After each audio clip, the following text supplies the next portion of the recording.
Hello, everyone, and welcome back. As always, I'm your girl, Candy Washington. And before we dive into today's Kiki, which is catching up on all things Real Housewives Potomac, we're going to talk about Katie Roast wanting her job back and also talk about Chris Bassett clapping back at Robyn for being hypocrite of the year. And then we'll get into a review of Real Housewives of Potomac season 7 reunion part 1, okay? But before we do that, you know what to do. Go ahead and like this video, subscribe to my channel, and hit the notification bell so you don't miss it when we go live. Also, be sure to share this with a friend because a kiki is always better with community. Check out our description box down below. Join our newsletter. You get a free self-love guide. And don't forget that we do self-care and wellness content on my channel too. So check out those videos and all of our courses down below. Shout out to all the candy canes who are already in the chat box. What is up? As you come in, be sure to, drop your candy cane, say hi, drop your questions, and we'll get into it. Now, first, let's talk about Katie Roast wanting her job back on Real Housewives of Potomac after working a minimum wage job. Okay, so we're going to talk about Katie, then we're going to talk about Chris Bassett, and then we'll get into the review. So this is according to page 6. It says Katie Roast begs to come back to Real Housewives of Potomac after working minimum wage job. Quote, hire me. Katie Roast is ready to hold up her champagne glass once again.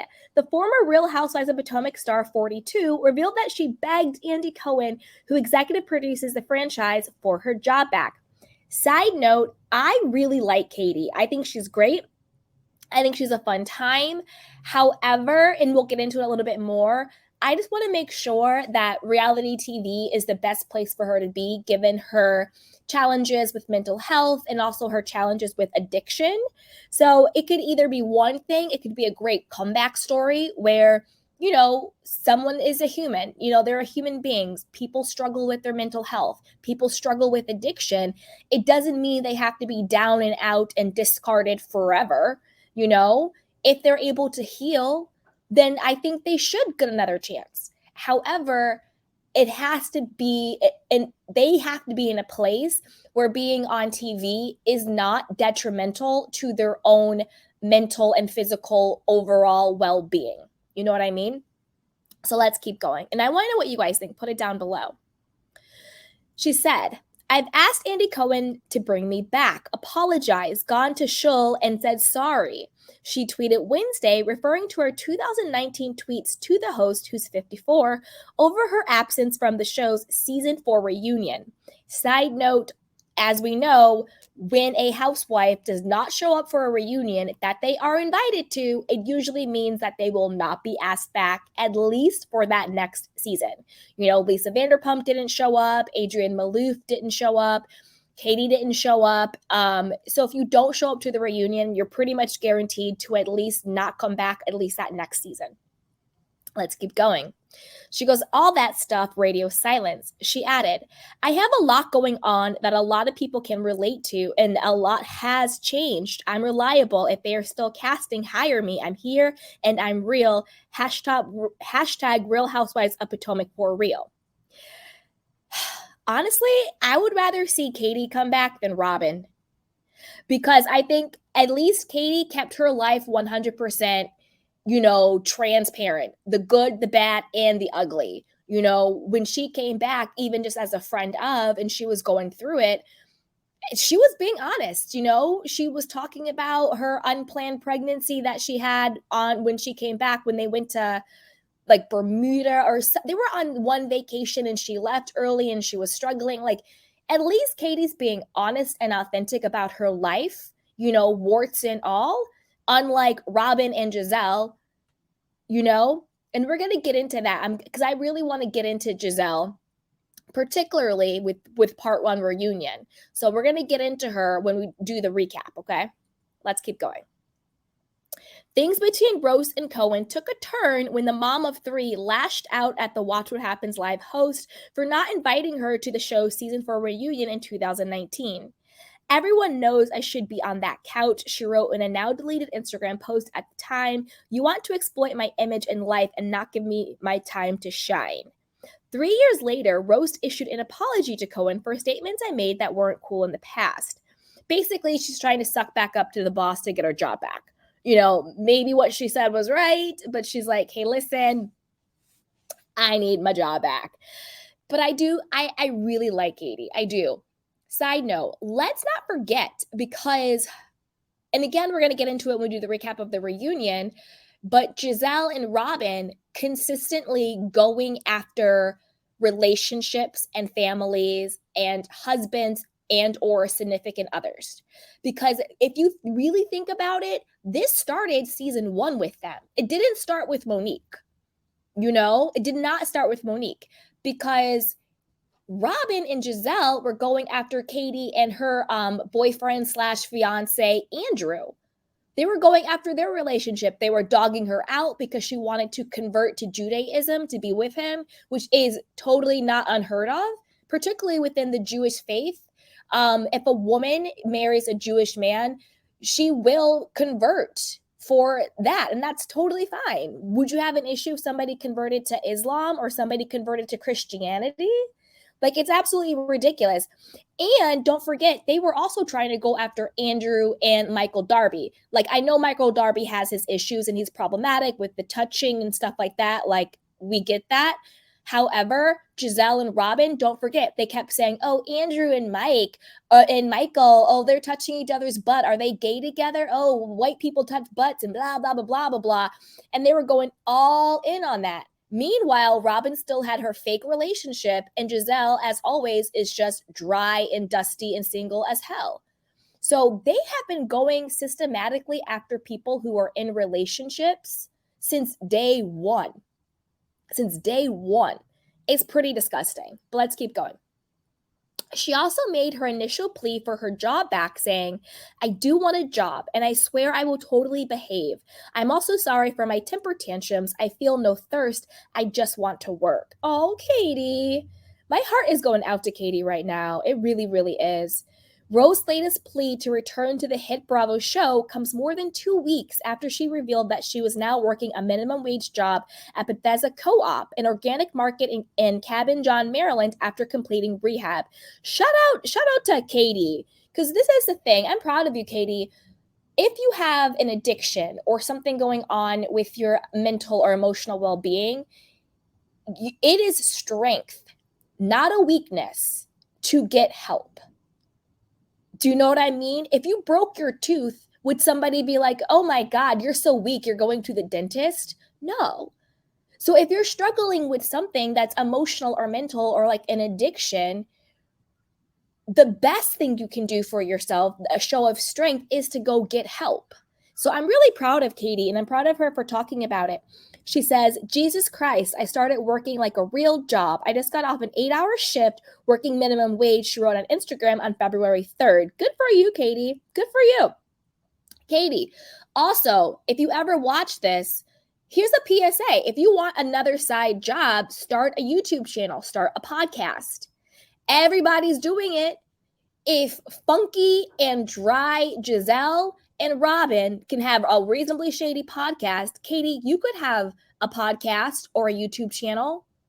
You know what I mean? You could start one. I think a lot of people would love to hear about your journey to overcoming addiction and talking about, and she's been vocal about when she has relapsed. That's also very powerful. Sometimes people think, oh, you go to rehab and then you're cured. It's like, well, wait a minute, this might be a lifetime battle. Doesn't mean you have to suffer from it for a lifetime, but talking about relapsing, talking about what your life used to look like before and after, interviewing different experts in the space, maybe interview other reality stars who have struggled with addiction and mental health issues. Katie, if you're listening, you better go and get yourself a podcast, get yourself a YouTube, get you some sponsors, and start working it. Dr. Heavenly is getting the clicks and the views on her YouTube channel. Bethany Frankel, with all of her multi-million-dollar investments, she's on TikTok talking about beauty. She has her own podcast talking about the housewives. So, Katie, if you need a side hustle or you want to make it a full-time job, get a podcast, start a YouTube channel. Don't wait on Andy Cohen to give you a job. Go out and make that job yourself, Katie, because you can do it and we're rooting for you. This also reminds me of, I forget his name, but remember the actor who was on The Cosby Show and people took pictures of him because he was working at Trader Joe's, and the person who posted it, they were actually kind of trying to shade him, like, oh, why is this actor from The Cosby Show working at Trader Joe's, blah, blah, blah, blah, blah. And I loved how the collective was basically like, this man is going to work to provide for his family. Like, why don't you shut the hell up? Who cares what show he was or was not on? And that's the thing. Like, you can be a quote actor or a musician or a model or whatever, but it doesn't mean that you're making all of this money. And also, acting is a gig economy. I don't care who you are as an actor. You could be A-list, B, C, D list, you could be whatever. It's a gig economy, meaning you're only getting paid by the gig that you're doing. Yes, there are residuals, but sometimes the residuals run out or they're not that much, but it's a gig economy. Meaning if you're not in a show, you're not getting that paycheck. If you're not in that movie, you're not getting that paycheck. It's a gig economy. That's why Lisa Rinna is over there losing her damn mind because she lost her gig, which was Real Housewives of Beverly Hills. And that was clearly the biggest paycheck in their household. And this is the thing. I think Katie, I'm proud of Katie. I think what she's doing is fantastic. I think what she's doing is great. I'm rooting for you, Katie. I really think you should start a YouTube channel. You should get a podcast. You should tell your story. You should interview people. Keep your regular job too, until it pops off. Keep the hustle. Not the hustle, get into the flow, because I'm being very mindful of my words. I don't want to say you don't have to hustle, but get into a flow. Get another revenue stream to flow to you, Katie. I'm very proud of you. Anyway, let's keep going. She goes, I feel like a real person instead of a reality TV person. I made $14 an hour, keeping it real. A few days later, posts revealed that she had relapsed after recently completing a stint in rehab. I relapsed. I had decided to abstain from drugs, White Claw, and Adderall and sex. Tonight I failed in one of those, she tweeted. I did what I should, and I went immediately to a meeting, she continued. But yep, starting over day one. That's okay, Katie. That's okay, because this is the truth. Every day is day one, to be honest. Every day is day one. And what I mean by that is every day you have the opportunity to choose differently and to choose better for yourself. Every day that you get blessed to have on this earth, take it as today's my day one. I don't care what happened yesterday. I don't care what happened in the past. Today's my day one. I have the blessing of life. Therefore, I have choice because I'm still here and I have the power to today choose differently. Wake up with that mentality. Let every day be your day one. Shout out to Katie. I like Katie. All right, let's keep going.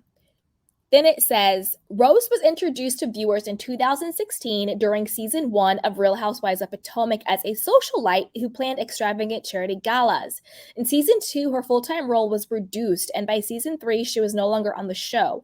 Rose was featured as a friend of the cast for a few episodes of season 4 of the reality show. So shout out to Katie. Shout out to Katie. I would love to see Katie back, but let me know what you guys think. Put it down in the comments below what you think about Katie. I say fire Robyn and let's take Katie back, but you guys put it down below. And as always, be sure to like the video, subscribe to my channel, and share this with a friend because a kiki is always better with community. All right. So now let's move on to our next highlight because we covered Katie. Then I want to cover Chris Bassett clapping back and shading the hell out of Juan and Robyn, which I think is rightly so. And then after that,